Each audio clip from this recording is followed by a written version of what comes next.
What happens when two rookie cops think they can intimidate a sweet elderly black grandmother in a grocery store, not realizing that the simple necklace around her neck holds more power than both their badges combined? Buckle up, because this story is about to serve justice so satisfying it'll restore your faith in karma. Meet Dorothy Washington, 73 years old, shuffling through the produce section of Martin's grocery with her worn leather purse and modest floral dress, looking like any other grandmother picking up ingredients for Sunday dinner. But that delicate gold chain around her neck, it's about to turn two cocky officers' world completely upside down in the most spectacular way possible. Hit that subscribe button and ring the notification bell, because you're about to witness the most epic takedown in grocery store history. And trust me, you won't want to miss a single second of this masterpiece. You see, Officers Jake Morrison and Tyler Brooks, both fresh out of the academy with chips on their shoulders bigger than their actual experience, roll up to Martin's grocery, responding to what they think is a routine shoplifting call. Some manager probably profiling customers again. But they're about to learn a lesson in respect that no police academy could ever teach them. Dorothy, who's been shopping at this same store for 37 years, knows every cashier by name and has probably helped half their kids with homework at some point. But today she's moving slower than usual because arthritis doesn't care about grocery schedules, and apparently neither do prejudiced store managers who see an elderly black woman taking her time as somehow suspicious behavior. The beautiful irony here is that Dorothy has spent her entire life serving others, from her days as a young nurse in segregated hospitals to decades of community service. And that simple gold necklace she never takes off? Well, let's just say it represents achievements that would make these two rookie cops' heads spin faster than a washing machine on the fritz. But here's the kicker that'll make you laugh and cry at the same time. Dorothy has been dealing with disrespect and discrimination for over 7 decades, and she's developed a patience that's about to be tested and a dignity that's about to shine brighter than a supernova. What makes this story absolutely incredible is that Dorothy isn't just any grandmother. She's the kind of woman who breaks barriers, shatters ceilings, and changes history. But she does it with such quiet grace that most people never realize.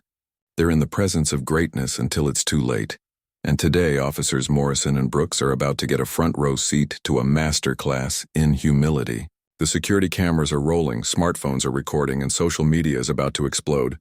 Because when respect meets disrespect, when experience meets ignorance, and when true authority faces fake power, the results are nothing short of legendary. So grab your popcorn, settle in, and get ready for a story that'll make you cheer, gasp, and probably shed a tear or two. Because Dorothy Washington is about to show these young officers and the entire world what real strength looks like. Are you ready to see justice served with a side of grace? Let's dive into this incredible story that's about to go viral for all the right reasons. The afternoon sun streams through Martin's grocery store windows as 73-year-old Dorothy Washington carefully examines apples in the produce section, her weathered hand selecting the perfect ones for her famous apple pie that she's been making for church fundraisers since 1987. Completely unaware that store manager Rick Palmer is watching her through his office monitor with the kind of suspicious scrutiny usually reserved for international criminals, muttering to his assistant about how that old woman's been in here too long, probably stealing stuff in that big purse of hers. Classic racial profiling disguised as loss prevention, because apparently taking time to select quality produce while being black automatically equals criminal intent in Palmer's tiny brain. Officers Morrison and Brooks, both 24 years old with a combined 3 months of actual street experience, swagger through the automatic doors like they're responding to a bank robbery instead of a bogus shoplifting call, their hands already positioned on their duty belts because they've watched too many cop shows and think every call requires maximum drama, completely missing the fact that Dorothy is literally chatting with the produce manager about her grandson's baseball season while carefully placing each apple in a plastic bag like the conscientious shopper she's been for nearly 4 decades. The comedy begins when Morrison, trying to impress his partner with his street smarts, approaches Dorothy with all the subtlety of a bull in a china shop. "Ma'am, we need to speak with you about some merchandise you may have taken." And Dorothy, who's survived segregation, the civil rights movement, and decades of casual racism, just sighs with the patience of Job and responds, "Officers, I haven't taken anything except time to pick good apples, but I'm happy to cooperate," because She's dealt with bigger bullies than these two wannabe tough guys. Brooks, not to be outdone in the stupidity department, starts making demands like he's interrogating a serial killer, asking to search her purse, questioning why she's been in the store so long, and suggesting maybe she should shop somewhere more appropriate for people like her. And that's when you can see something shift in Dorothy's eyes, not anger, but the kind of quiet steel that comes from a lifetime of breaking barriers and refusing to be broken. The situation escalates when Morrison, drunk on his own perceived authority, decides to physically guide Dorothy toward the exit for questioning, his hand on her elbow like she's some common criminal, and that's when her necklace catches the light. A simple gold chain that most people wouldn't look at twice, but the pendant hanging from it. Oh boy, these officers are about to learn they just grabbed the wrong grandmother. The pendant is small, elegant, and engraved with symbols that would make anyone with half a brain immediately realize they're dealing with someone extraordinary. But Morrison and Brooks are so focused on their power trip, they miss the fact that several customers are now recording with their phones. The store's security manager is frantically trying to get Palmer's attention, and Dorothy is displaying the kind of calm dignity that comes from having faced down much bigger storms than two rookie cops having delusions of grandeur. Here's where it gets absolutely hilarious. Palmer finally comes running out of his office because his assistant just Googled Dorothy's name after hearing her give it to the officers, and Palmer's face goes through more color changes than a mood ring at a middle school dance when he realizes he just called the police on someone who could probably buy his entire store chain with pocket change. Because Dorothy Washington isn't just any elderly black woman, she's the Dorothy Washington. Retired federal judge, civil rights pioneer, and the kind of person who has presidential medals of freedom hanging in her living room like most people hang family photos. The backpedaling begins immediately when Palmer starts stammering apologies that sound about as sincere as a politician's campaign promises, while Morrison and Brooks are still clueless, asking, "Who is she?"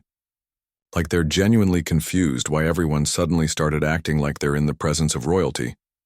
And Dorothy, bless her heart, maintains her composure while internally probably calculating how many federal cases she's presided over, involving police misconduct.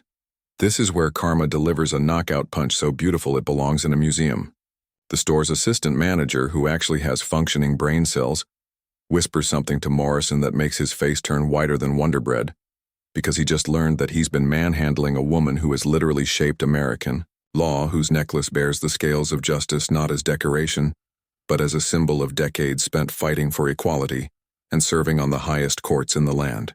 The beautiful irony reaches peak perfection when Dorothy, with the kind of grace that can't be taught in any academy, gently removes her necklace to show them the inscription, 100 Dorothy Washington, U.S. District Court, and explains that she was appointed by the President himself, confirmed by the Senate, and has spent 30 years making decisions that these officers will spend their careers enforcing, making this harassment not just embarrassing, but professionally suicidal.